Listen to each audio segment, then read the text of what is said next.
नमस्कार, मैं अमन मिश्रा स्वागत करता हूं आपका अपने इस चैनल पे। वैसे तो सभी रिकॉर्ड बनते ही हैं टूटने के लिए, लेकिन किसी जमाने में कांग्रेस ने लोकसभा चुनाव में 400 पार का आंकड़ा जो बना दिया, वो आज तक किसी पार्टी ने नहीं तोड़ पाया। स्वयं कांग्रेस ने भी अपने इस आंकड़े को कभी पार नहीं किया।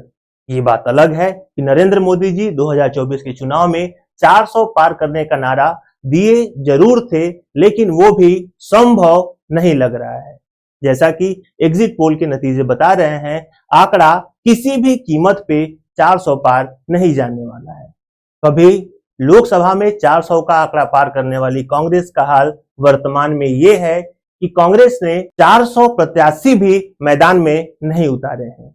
ये भी कांग्रेस के इतिहास में पहली बार हुआ कि जब किसी लोकसभा चुनाव में कांग्रेस ने अपने पार्टी से 400 से कम प्रत्याशी उतारे। इंडिया गठबंधन होने की वजह से कांग्रेस को बहुत सीटों पे क्षेत्रीय पार्टियों से समझौता करना पड़ा, जिसकी वजह से उसके अपने खुद के प्रत्याशी कम हो गए। अगर बात करें पुराने रिकॉर्ड्स की, तो 1952 से लेके 2019 तक कांग्रेस ने कभी भी 400 से कम प्रत्याशी नहीं उतारा था। जैसा कि आप स्क्रीन पे देख पा रहे हैं, 1952 में 479 उम्मीदवार कांग्रेस ने उतारे थे, जिनमें से 364 विजेता हुए थे। इसी क्रम में लगातार आप देखते हुए आएंगे तो 2019 तक आप देख रहे हैं कांग्रेस ने कुल 421 उम्मीदवार उतारे थे।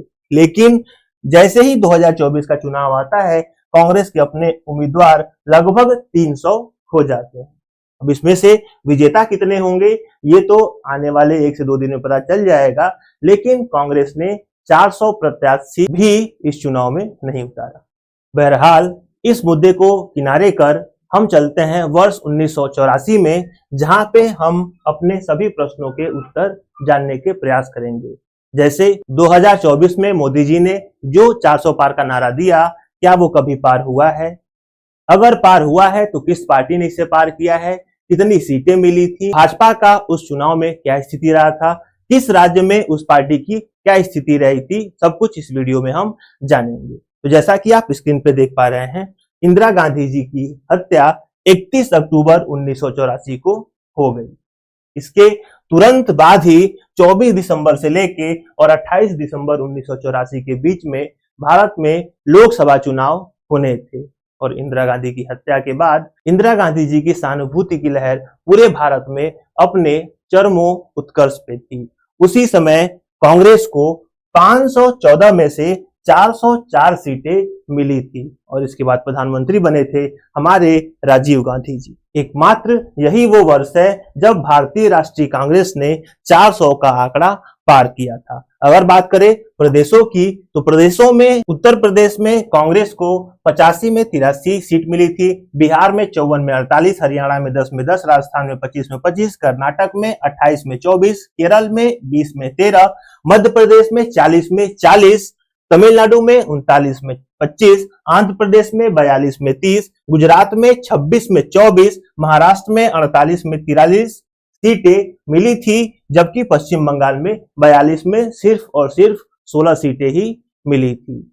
इस लोकसभा चुनाव में दूसरी जो सबसे बड़ी पार्टी उभर के आई थी वो थी तेलुगु देशम पार्टी, जिसे कुल 30 सीट मिली थी। वहीं भाजपा, जो कि 1980 में जनसंघ से अलग हुई और नई नवेली पार्टी थी, उसने भी कुल 244 सीटों पे अपने उम्मीदवार उतारे थे, जिसमें से मात्र 2 उम्मीदवार ही विजेता हो सके थे।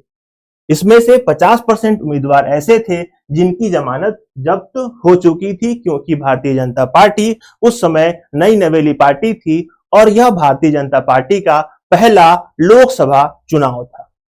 कुल वोटों के प्रतिशत की बात करें तो भारतीय जनता पार्टी को 7.7% कुल वोटों का अंश मिला हुआ था। ये तो रही पुरानी बातें, लेकिन 4 तारीख को जो परिणाम आना है, अब हमें इस बात का इंतजार करना है कि क्या ये आंकड़ा वाकई इस लोकसभा चुनाव में टूट पाता है या नहीं। वैसे इस प्रश्न पे क्या है आपका मत, कमेंट में जरूर लिखिएगा। इस वीडियो में इतना ही, जल्द ही मिलेंगे हम अपनी अगली वीडियो में, तब तक के लिए धन्यवाद।